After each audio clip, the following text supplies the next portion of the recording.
Selamat sore Bu Sari, saya Farhanzones Jacob dari kelas 11 IPA 2, nomor absen 39. Ingin menjelaskan kehidupan bangsa Indonesia pada masa pendudukan Jepang. Seperti yang kita tahu bahwa masa pendudukan Jepang di Nusantara yang waktu itu masih bernama Hindia Belanda itu berlangsung selama kurang lebih 3 tahun, yaitu dari tahun 1942 dan berakhir pada tanggal 17 Agustus 1945 seiring dengan proklamasi kemerdekaan Indonesia oleh Soekarno dan Hatta. Nah, di 3 tahun itu pemerintahan Jepang banyak membuat kebijakan. Yang pertama ada kebijakan dari aspek sosial, yaitu Romusa. Romusa adalah sistem kerja yang paling kejam selama bangsa Indonesia ini dijajah.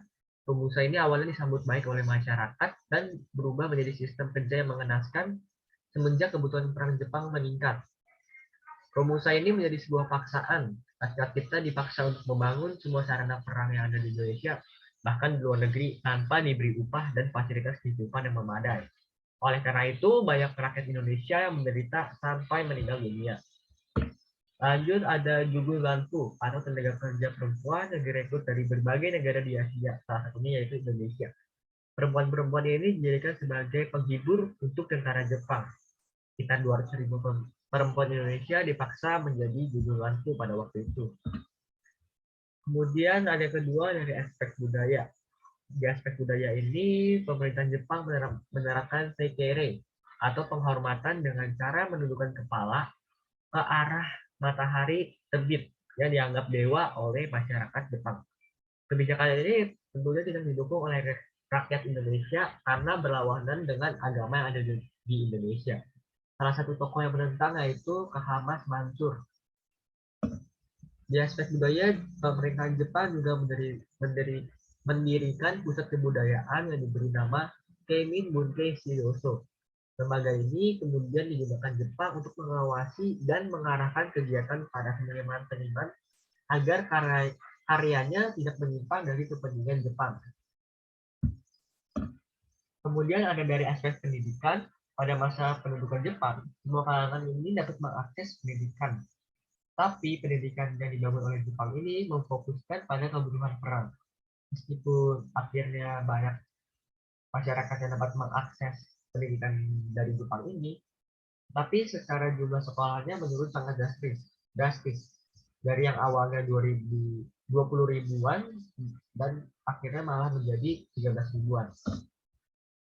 Di aspek ekonomi, Jepang juga banyak melakukan kebijakan yang merugikan bangsa Indonesia sendiri, yaitu menyita aset-aset ekonomi yang penting, mengadakan kebijakan self-sufficiency, dan melakukan pengawasan yang ketat dalam bidang ekonomi.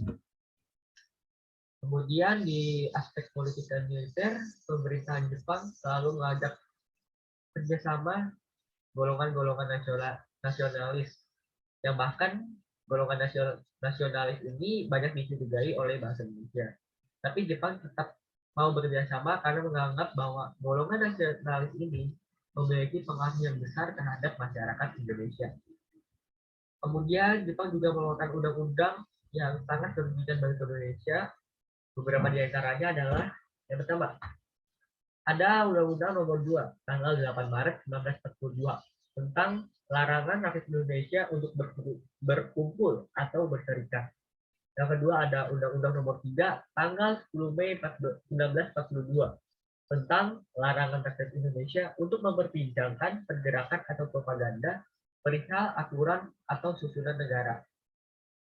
Dan yang ketiga ada undang-undang di tanggal 22 Juli 1942, yaitu tentang larangan pendirian organisasi yang bersifat politik. Nah, jadi itu dia beberapa kebijakan-kebijakan pemerintah Jepang pada waktu di Indonesia dari berbagai aspek, dari sosial, budaya, sampai politik dan keamanan. Demikian yang dapat saya sampaikan. Saya ucapkan terima kasih.